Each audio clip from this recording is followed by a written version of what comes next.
everybody. I'm down here at my building, and today is contract signing day. And I told you I would bring you along for the fun. And so we're here at the building. That's the front, and this is Mary Ann Cole, the blessed lady who is going to be my landlady. And we're fixing to go and sign the contracts. Well, would you like to say hi to YouTube? Oh yes, I have never been on YouTube, as far as I know. I haven't, but it is an honor to be here with my old friend Kim. Kim used to do my hair when she was in Valley Hair. I had a beauty shop for ages down there. And you did my hair all the time. I even have some products I bought from you, even back then. So this is really a big day for me because I think she's going to do a fantastic job. Okay, it's time to sign my life away. I'm going to put my John Henry down. Tell us what you need me to know. Or I should say, yeah, tell us. Tell us what I need to know. What you need to know.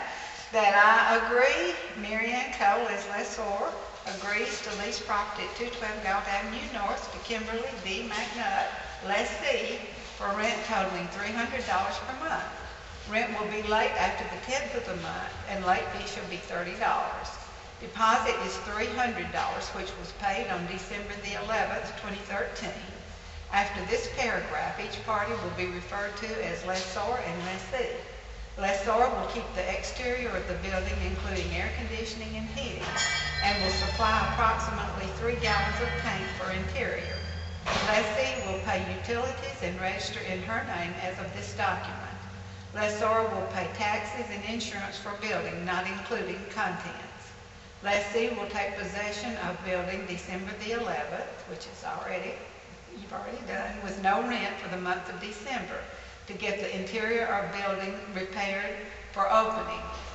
Lease shall be from January 1st, 2014 until December 31st, 2014. After this time, lessee shall go to a month-to-month basis or yearly lease as she desires. That is for the water company giving me permission to turn turn the water on. We did 3. I brought 3 just in case we messed up one. All right.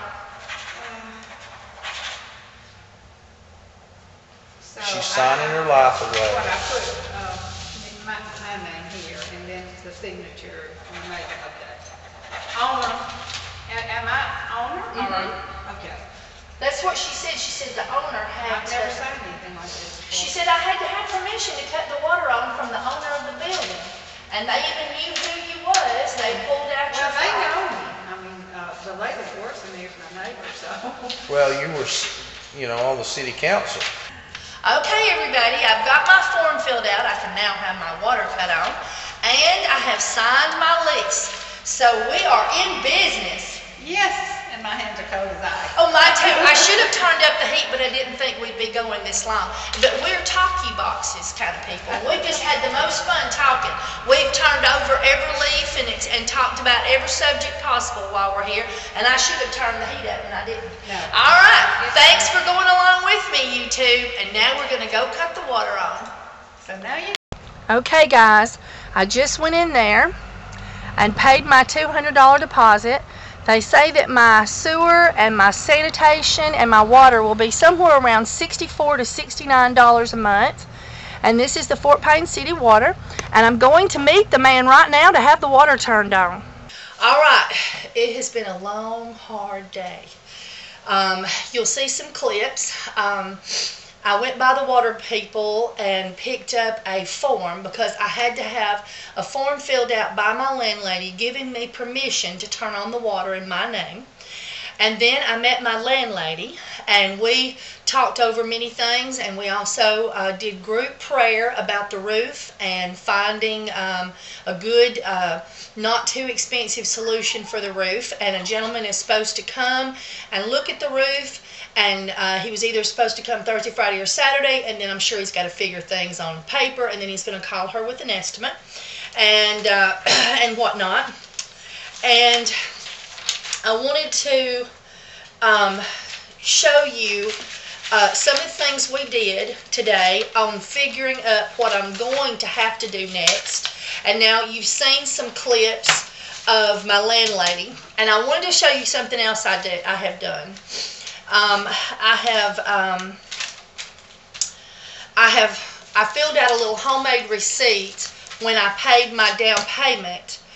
Because there was still a contract to be done, but I wanted her to have the money in her hand so that nobody could get my building. And it was so funny. I met her husband, and the little sign was in the window, that said for rent, and with their phone numbers. And, the sign had been taken down when it got rented out from under me. And so when I gave him the $300, and we did a Wednesday, December the 11th, 2013, pending approval and lease agreements, I paid $300. I put the address of the building, and then he signed it, and I signed it, and we made 2 of them. I put their phone numbers at the top, my phone numbers at the top of his, and we both took that. And so anyway, we were sitting up there on that little rickety display shelf that's right there at the front window that we've now removed. And I just reached over and I grabbed that sign and I said, plung, I just flopped it down the floor. I said, it's mine now. And he looked and he said, that's my sign. I used that. And then I felt so horrible because I just took his sign and thrown it to the floor. But it was sort of symbolic, It's mine now. Nobody else can get it. And I was like, oh, I'm so sorry. I went and picked his sign up, and dusted it off and handed it to him. And he sort of held it to his body. And I felt so terrible. But in the same respect, I felt so good being able to just take that sign and throw it on the floor and say, nobody else can get this building. It's out of the window. It's mine. And of course, immediately we cleaned the glass, took the hair, well, we went and got something to eat, went to the Dollar Tree, got the congratulations banners. I didn't want to spend a lot of money, but I just wanted to put something up in the window that says something's happening here, so that when people went by, they could see that something soon would be in there. And then, of course, we cleaned off the glass, and you saw that. And then yesterday, we cleaned and cleaned and cleaned and cleaned. And I came in and my electricity was cut off, and I had to run down and make a mad dash to cut the electricity back on and get it in my name. I had tried to do it the day before, but it was actually in the name, and the woman had showed her lease, and it was in her name, the Healing Tree or something. And so they told me I would have to bring a lease showing that now I had the lease on the building before they would take it out of her name. So I couldn't put the electricity in my name. And so anyway, and I had thought that the owner thought that it was still in her name. But in any case, and she was just going to leave it on for me until I got ready to switch it over. No problem. A few days, no big deal. So anyway, so we got the electricity cut back on, and it was so fortunate. When I went down there, I told him, I said, I've got some people working in there. I'm paying them by the hour. We was wanting to work past dark. Is there any way? She's like, oh, yeah. She just, picked up her little walkie-talkie thing, and she called the guy, and he was there in no time and turned my power back on. Same thing today. When I paid my deposit and filled out my forms and gave them my social security number and my driver's license and paid my $200, she just got right on the phone and called the man, and he got there before I did. And they cut the water on. And they did say that I had to go in the building and ensure no water was running, because he would turn it all on. And then if the meter kept running, as if something was on in there, he would have to cut it off. So I dashed back down to the building and met him. And it was a good thing, because the commode was all out of whack with the flap, and because there was absolutely no water in there. And I sorted that out. And I did check. I do have a water hose spigot that does work in the corner of the main room. So I'm going to be able to take a water hose to the floor and clean all that dirt off of it, because we literally vacuumed and swept till we were blue in the face, and we still didn't get all the dirt out of there. So that's great. So I'm going to wash and squeegee the floor.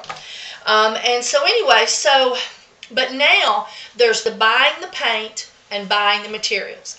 And so how we figured that was, and let me show that to you in case you ever have to do any painting. Oh, and this is my lease. And what I'm doing here, sorry, I jumped from one thing to another, is here is where I paid my electricity deposit, and that's my receipt. I put what I paid, and I stapled it to a pad of paper. And then this is my water, and I did the same thing.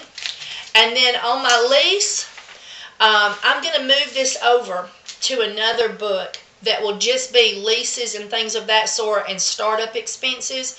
And I'm going to buy, I've already bought them, but I haven't done it. But I'm literally going to fold my lease up and I'm going to staple it and just write on the other page or under it what it is and everything. And then I'm going to toss it in my tax box so that I have it all there in one place. Everything I spent to start up in one little booklet, staple, write, whatever, receipts, staple, and have it all closed up and just be able to put it right in my shoebox, you might say. So that's what I'm doing there. And so that's that. And I'm responsible for anything on the inside except for, she didn't put it in here, but she said if water pipes should bust, as long as I have attempted to keep them from busting by having adequate heat, they will pay for that. And that's the only thing that wasn't in the lease.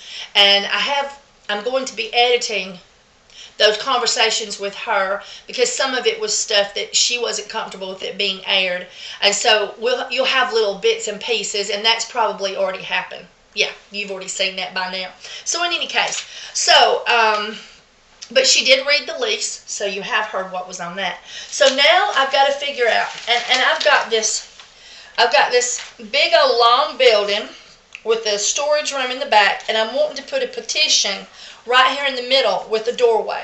And then I'm hoping to set up tables and do some classes back here and have a little office corner. And then here have the sale front where we sell things.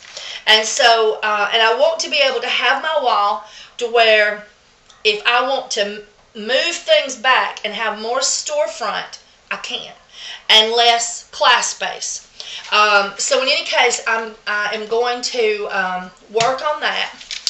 And what we figured up was, and also on the paint, she gave me 3 gallons of paint.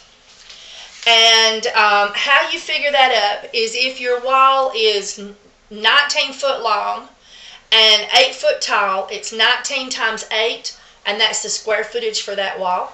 And then if you have a wall 65 foot long by 8, it's 8 by 65, then that's the square footage for that. And then you add up all 4 walls on your square footage, and then you divide it roughly by 350, because most gallons of paint will cover 350. Now, if you have a very porous surface, like cement block, or something that's going to really drink up the paint, sometimes you'll have to, you need to allow like 250 or 300. But 250 is a standard, just a pretty good standard for a gallon of paint. So I went down to Dixie Salvage, and it is a salvage business supply company that goes in and buys lots of materials at auctions so that have been slightly damaged or they're overruns from other companies. And they had off-white latex paint for $7 a gallon. Woohoo! And so, and it was an off-white, and what I have is a beige. And so I decided that the 3 gallons of paint that my landlord gave me, that I could purchase, let's see, 6, 7, 8, 9, 10, 11, 12, but 4 of those I would leave white for the ceiling, and then the rest of those, which would be 8 gallons, that 8 gallons I could mix with the 3 gallons and end up with sort of an antique white. And I thought I'd be happy with that, and that saves me buying 3 gallons of paint, and her paint is sort of a little bit better quality, so that'll bring up the quality just a little bit on the paint that I'm buying. And of course, this paint, I didn't recognize the brand, but it probably is a company that makes paint in another region of the United States, so I'm unfamiliar with it. That doesn't mean it's bad paint. It looks like quality paint. It was just, it's interior and this is exterior. And it's the best that Sherwin-Williams makes. So, and she had told me Lowe's, but it was Sherwin-Williams. Anyway, so we figured out how many square foot we had on our ceiling. You just do width by length, and that tells you how much. Divide it by 350. And so we figured up the paint, and then I'm going to have to spend about $10 on roller covers and miscellaneous little painting supplies. But because my family have been in the painting industry for years, they have roller covers, roller handles and drop cloths and ladders and things of that sort, so I won't have to purchase any of that kind of thing. So we have figured out that it's going to cost me $90 to paint the building, and that's with us, of course, doing the paint ourselves, possibly hiring Michael, and I've not allowed yet for his wages, and I've been paying him $8 an hour. When he does something here at the house, inside my house, like cleaning or things like that, I pay him $8. When he does something where he's moving things for me, like when he helped me move everything back here, I pay him $10. Or if he's mowing the lawn or doing a skilled trade, you might say, I pay him $10. So that's what I pay him. I pay Megan $12 an hour. And I started her out at minimum wage, which was like $7 and something, I think. And then I just brought her up. She was up to $12 within 6 months. And how you know that it's time to give your helper a raise, in my opinion, is they are not doing things that's causing product to be thrown away. And you sort of think about when you first started hiring them, how many hours it took them to do the task that you needed done. And then all of a sudden you notice that you're getting done quicker because they're skilled at what they're doing. So where it used to take her, let's say 10 hours, suddenly it was taking her only 8 hours. So I gave her a small raise. And now she can do usually in 6 hours what it first took us 10 hours to do. So I just slowly brought her up, and she's getting really close to needing another raise. But that's how I do it. When a person works harder for you and faster for you, and the same amount of work is getting done, then they're actually cheating themselves by doing the work faster. So you have to increase their wages so that they're still doing that. They're doing it more skilled, and they're doing it in less time, so they need to be paid more. That's just my thoughts on the subject. And also you don't have as much waste because they're not making mistakes that's causing waste. Okay, so then I've got to build that partition. And I have just spent 2 hours over there hashing these things out with my mom, my dad, and my husband with all of this. And we figured up $90 on the paint and miscellaneous supplies. And we have figured up $130 to do the wall.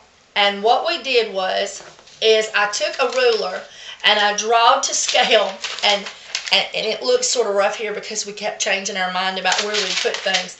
But basically, I just made a square box with a ruler, and I figured out on the ruler what would be a foot. And I just made the little foot lines. And so what we're going to have is, it is 19 foot long, but with the door in the middle, I'll just have one 8-foot 2x4 on this side, one 8-foot 2x4 on this side on the floor, and I'm not going to screw that into the cement and make it permanent because I want it to where I can move it. And then I'll have a 3-foot doorway in the middle. I'm not going to put a door up yet because, for one, I might decide I want to take that piece completely down. 2, I can hang up a curtain and then buy a door later after I'm actually making money in the building. And if I go to move it, I just thought that it being lighter and flimsier, because I'm going to put it closer at first, and I know I'm going to have to move it back. So in any case, so that was my reasoning on why I'm just going to hang a curtain. And I thought about using that plush velvet as the curtain on that also. So I'm going to hang a curtain, and then I'm going to put up you can get a child gate for like $10 to $12 at Walmart, and I'm going to put up a child gate right there to keep customers with small children from slipping back there when we're not looking. Okay, and so in any case, and then on the top, it's going to be the full 19 foot. And so what you do is you have to stagger 2 rows of 2x4s. And at the CNA, Dixie Salvage, They have a type of 2x4 that's only $2.50 because they have been put together with smaller pieces. They've been tongue and grooved in a way and glued. So they're cheaper. And for this structure, it's perfect. So what we'll do is I'll buy the 8-foot 2x4s. It will take 6 for the top row because you'll actually cut, like have the 8-foot one in the middle and 2. So let's just say it was 16 foot. So you'd have an 8-foot and then 2 4-foot pieces. And then on the other side, you do an 8-foot and an 8-foot. So that your bottom row and your top row is staggered, making a solid piece that's strong, because you can't get a 2x4 that's 19 foot long. So we'll stagger that. So it's going to take 6 2x4s for the top, only 2 2x4s for the bottom, because my door makes that, and then I'll have to have one 2x4 for each side, and then one 2x4 to cut in half and actually mount to the wall on each side to keep the building, keep it up straight. And then the 2x4s, every 2 foot on the inside. And then if you'll remember that rickety display shelf that we pulled out, we're going to disassemble that and use the 2x4s that's in it for the little 2x4s that go between the long 2x4s throughout. And we're going to show you me doing that too, or us doing that. And then we will, I went by the Dixie Salvage, and they have like wallboard that's like $7.50. But I'd have to buy expensive primer that is designed for those slick surfaces. Otherwise, if you just paint latex like on top of some of the slick wallboard that you'll find in like Lowe's and stuff, the paint, you can just run your fingernail up it and the paint will just fall off. You have to have a rough surface that paint can absorb into. So I found that for $12.79, they have wallboard that has a light beading every so many inches that is just primed. So for my money, I'd rather pay the extra, not have to buy the expensive paint, and not have to prime it with that paint. Just be able to paint and go. So I chose, and we're going to get 5 of those. And then they said I'd probably have to spend about $30 in screws. So when I added up my cheaper 2x4s that are $2.50 a piece, and I decided I was going to need 23, I think it was, 23 2x4s, and my screws and the wallboard, we came up at $130. So my total expenses, if I can find it, is roughly $250. Could be a little bit more than that, because there is a couple of things like the screws we estimated on and whatnot. My dad is going to furnish the sawhorses and paint brushes and roller handles, roller frames, and we are going to furnish the drop cloths, one kind of roller frame that's different than the others, and the big 5-gallon buckets. I've got those from the coconut oil to mix all the paint up, and so we're going to bring the saws. And so we have decided that tomorrow, instead of painting or building and trying to hurry and work ourselves to death, we are going to pace ourselves because I have time.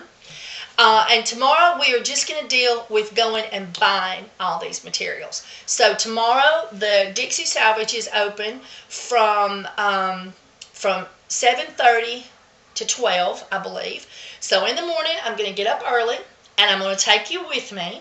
And I'm going to show you the things that I'm picking out on video and let you look at them and the prices. And we're going to have fun together. That'll be day 4 video. This is day 3. So I have now paid $700, $300 for a deposit. They gave me the first month free. I have paid $200 to the water people and $200 to the electric people. And there was one other thing. For the gentleman who was there before me, the electric company was free to share that his most expensive bill was $100 and his cheapest bill was $50. But I do not know if he was open every day or just a few days a week. I don't know what his schedule was like. So I'm figuring they had removed an air conditioner, a central air and heat unit. And so I'm thinking that The $100 a month was during the summer when he was running the air conditioner. And I know that I believe he used space heaters to heat during the winter, because the gentleman that rented the place was an older gentleman, and he would have to climb up on a ladder to light the pilot light, and he wouldn't leave it lit, and he would have to get somebody to come and light it for him. So I don't think that he used the heat all the time, the actual gas heater that we saw, the butt ugly heater up there. So in any case, so I'm guessing at my power being $100 a month, but it doesn't seem right. It seems like it ought to be more than that. But in any case, it is got extreme insulation on one side, because you've got the city breezeway, but they've got a wall that was there, and then there's my wall, and then on the other side there's a store over there, and they run their heat, and then my wall, and then the back is not heated. At this point, you have to put in a heater, and I've got a 220 outlet. I have a 220 heater, so I will be able to heat that when I want to, the storage room in the back. And then, of course, the front is glass, which is a major heat letter outer. So anyway, so we're going to have to see about that, but we're going to guesstimate that my electric bill is going to be $100, just for safety's sake, every month throughout the year, $100, and that way it'll have its highs and lows. So if I get the calculator out, okay, clear it. If my rent is $300 and my electric bill is $100, and they told me at the water people that my sewage and guesstimate on the water and my garbage would be anywhere from $64 to $69. So I'm going to do 70. So that is going to cost me roughly, if I'm right on electricity, $470 a month to be there. But then we also have internet. And the gentleman that's beside me has an eBay store, so I knew he was running internet. And we've got the two walls just between us. And I made friends. I was real nice with him, not today, but last night when we were leaving. And he's a really, really kind-hearted person, you can see, and young gentleman. And it's a new business for him, too. And so I asked him, I said, I'm dressed up nicer. First thing I came in, I said, I look a little bit better than when I was covered in yellow dirt and in my old grungy clothes yesterday. And I said, I wanted to ask you who you're using for your internet and sort of what it cost, if you don't mind sharing. And he shared that with me, that with a phone and internet, it was, I think he said, like $84 a month. And so I asked him, I said, we're both new businesses, we have to watch our cost. Would you be interested in splitting the Wi-Fi? And then I would have your password. And I said, I know that you can hack each other when you know each other's passwords to your router. I said, but I don't know how to hack anyone, and I don't care to do that to you. And I said, I said, I will be checking my email, my Facebook, my YouTube, checking my bank account online and doing things of that sort. And I said, and if you would be, and then printing off postage on PayPal. So if you would be interested in us splitting the Wi-Fi, whatever it is you're paying, and me pay you half every month, then let me know. And he said he would consider it, and he seemed quite happy about it. So there's a possibility, instead of me having to pay a whole $50 or $60 for internet, that I might be able to just pay $25 or $30 and just split his and just have his password, and I would be able to then upload videos if I wanted to right from the place, but not have to pay the full amount. And then I told him, I said, and then at any point, if you became uncomfortable with that, then you could just change your password, and we would do it at a cutoff point for the Wi-Fi. And he said that he would talk about that, and he seemed happy with it. He has partners in there. It's a family-run business too, and it's a little eBay store. I think I've showed that to y'all, but in any case, there's an eBay store. They have some vendors in the back, plus they sell things for you on eBay. And I guess they sell their own stuff too. So I have spent $700, plus Michael's labor was $40. Forgot about that. So Michael's labor is $40. And then I did spend about $30 on razor blades, bleach, paper towels, toilet paper, Dawn dish detergent. You know I'm a Dawn girl. So overall, so that was about $30 maybe. So we're looking at around $770, and I'm expecting to spend another $250. So that is, I'm looking at spending $1,020, and that is not including any more labor that I might have to Michael. So, but I won't know what that is until I have it. I don't know if he'll work another 4 or 5 days, if he'll, scattered out or what. And then I still have to fill the shop. I have got to build, I want to have a counter like you would see in a bar. And I want to have it either a stainless steel top or a wood top. And from there, I want to serve free coffee and snacks, and I want to make the homemade lotions, and I want to sell the raw materials, such as, of course, lye would be on the shelf up high for them to pick, but like the raw shea butter and cocoa butter, literally put it in a bag or container and, and sell it by the ounce, just like you would go to the candy store and buy candy by the ounce. Or meat at the meat counter at the deli. So I want to have a counter with bar stools. So I have got to get that going. And then I've got to have shelving to display products on. So I'm going to be taking you along with me as we get this going. And you can see what it cost me. Kitty, kitty, it's treats. It's treats. There you go. You ought to see what she does to me when she wants a can of tuna. And I've got to tell you, when Dottie Fry was with us, and you may have saw her with us, when you may have saw the video where we were making candles together, and also opening the packages. But in any case, I wanted to show you my camera and tell you about that. Remember I told you I ordered it. I haven't used it yet. It's like I'm afraid to use it. But in any case, when I got this, they had promised me that it would record and charge at the same time. And that is not true. It will do it. It's just you have to buy a special charger that fits. Like, here's your regular charger, and here's where the special charger goes. It's a higher powered charger that you have to purchase for $50. And it had no charger in the box. All it had was it had a couple of cords. They're over there, and one of them is for moving data from it to your computer. And then one of them was an extended USB.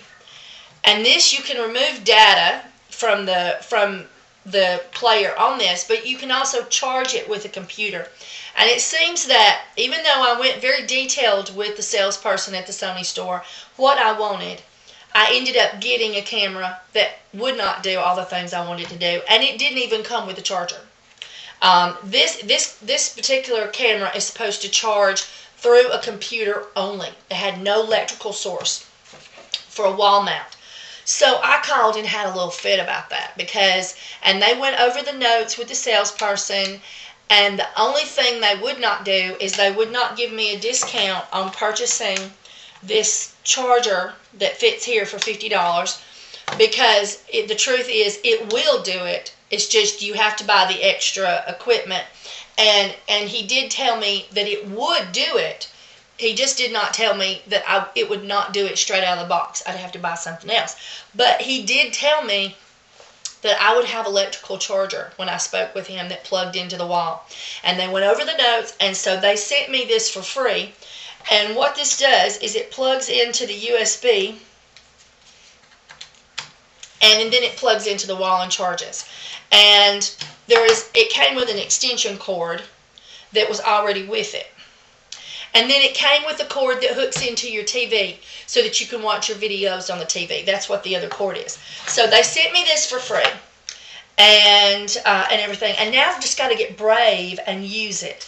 But I do like it, and it'll hook onto my tripod, and it has a place for the SD cards, and it has a place for the external antenna. I don't know what that is. I gotta get the manual out. And excuse me. And it has a place for a regular charger. I don't know. I didn't get this charger. And then the high power charger. And whatnot. So, and it has an open and closed lens. And then I got this for free. And I got to get brave and use it. Anyway, I keep bringing it with me, but it's like, oh, well, I know this one works. I don't want to accidentally not get this segment, and I won't be brave and do it. So tomorrow maybe, when we get back, this is my Essential Depot order. I don't think it's quite $1,000 worth this month. I think I ordered like around 8 something. And so we'll open this up tomorrow, and hopefully tomorrow afternoon, because in the morning I got to get my grungy clothes and go and purchase the paint and supplies and the wood and all that, and load it up and take it to the building and unload it. Good time to call Michael for help. What do you think? and whatnot. And then that's all we're going to do tomorrow. And then we will come back then and build the wall, and then we will come back and paint, and that will give them time to tell us what's going to happen with the roof and everything. So I'm excited.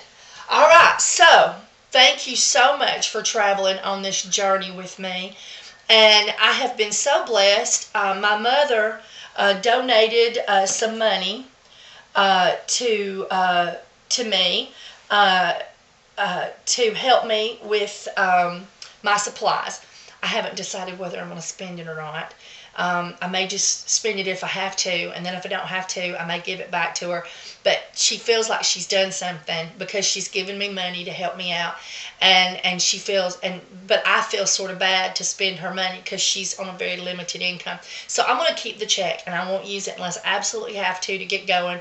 And then if I don't, I'll feel good to be able to say, Mama, I did it by myself. You can have your money back. So anyway, and whatnot. And then I actually had a woman send me an email today, and she must be out of country. I've got to read back on a previous email. And she wants to send me $30 to help me out with my 10% of my first month's rent.